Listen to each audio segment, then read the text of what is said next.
Shalom, Devosi Imamat 3. Manusia berdosa tidak dapat bersekutu dengan Tuhan Allah oleh karena Ia kudus. Itu sebabnya penebusan dosa dan pendamaian dengan Tuhan Allah seperti harta dalam bejana. Dalam Mazmur 32, pemazmur Daud berkata, "Berbahagialah orang yang diampuni pelanggarannya, yang dosanya ditutupi." Perasaan bahagia tersebut disyukuri lewat kurban keselamatan. Bagian tubuh hewan kurban keselamatan hanya sebagian diberikan kepada Tuhan. Bagian utama yang diberikan adalah lemak dan buah pinggang. Kemudian imam akan membakarnya di atas mezbah. Kata Ibrani dari kurban keselamatan adalah selamim. Sepertinya kata ini berkaitan dengan apa yang dibawa seseorang ketika memberi salam atau shalom kepada orang lain. Artinya lewat kurban ini manusia dan Allah sudah berdamai. Kurban keselamatan punya ciri khas tertentu. Ada bagian dari kurban untuk dimakan umat. Ini seperti melukiskan persekutuan perjamuan makan bersama antara manusia dan Tuhan Allah.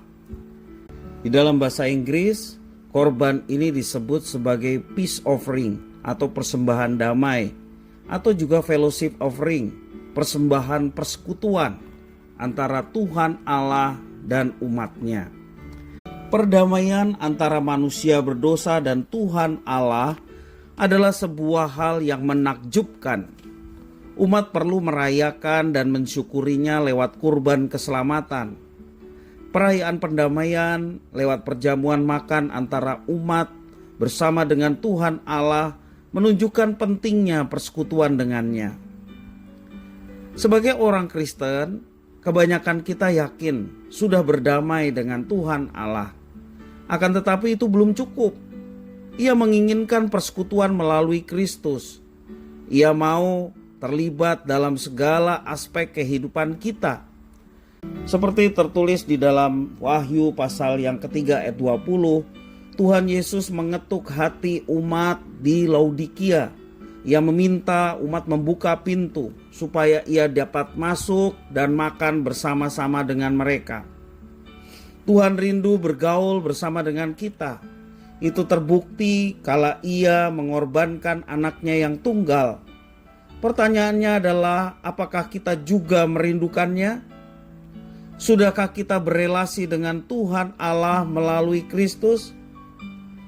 Mari kita pergunakan kesempatan yang berbahagia, yakni perjumpaan dengan Tuhan, baik secara pribadi, melalui doa dan juga pembacaan firman Tuhan, dan juga bersama-sama dengan umat Tuhan yang lain. Secara kolektif kita datang untuk memuji menyembah Tuhan dan mengalami hadirat Tuhan yang mendatangkan sukacita dan kebahagiaan.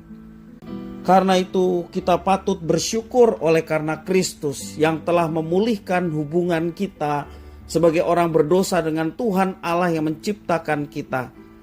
Kristus yang menjadi jalan pendamaian, itulah yang membuat kita memiliki keistimewaan dapat bersekutu dengan Tuhan. Dan rasa syukur atas hubungan yang dipulihkan oleh Tuhan, mari kita wujud nyatakan dengan kesetiaan kita mengabdikan diri kepada Tuhan, senantiasa bersyukur atas hubungan yang boleh terjalin antara kita dengan Tuhan. Sebagai korban syukur kita senantiasa mempersembahkan hidup kita untuk melayani Dia, membuat Dia senang, membuat Dia tersenyum atas apa yang kita kerjakan dalam kehidupan kita setiap hari. Mari Bapak Ibu Saudara semua, kita bersama-sama senantiasa setia dalam melaksanakan apa yang dipercayakan, baik dalam pelayanan maupun juga dalam kehidupan kita sehari-hari. Jadikan baik pelayanan maupun kehidupan kita sehari-hari menjadi satu kesatuan yang tidak terpisahkan, sebagai persembahan yang kudus, yang hidup, dan yang berkenan kepada Tuhan. Jangan sia-siakan waktu kita untuk senantiasa mengalami hubungan persekutuan dengan Tuhan yang sedemikian dekat, karena itulah sumber kehidupan, sumber semangat untuk kita menjalaninya. Kalau kita bersekutu dengan Tuhan yang berkuasa, yang penuh kasih, pastinya itu mendatangkan sukacita dan kebahagiaan. Jangan kita menggunakan waktu untuk hal yang sia-sia.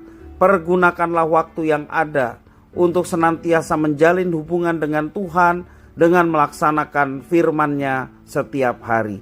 Tuhan Yesus memberkati.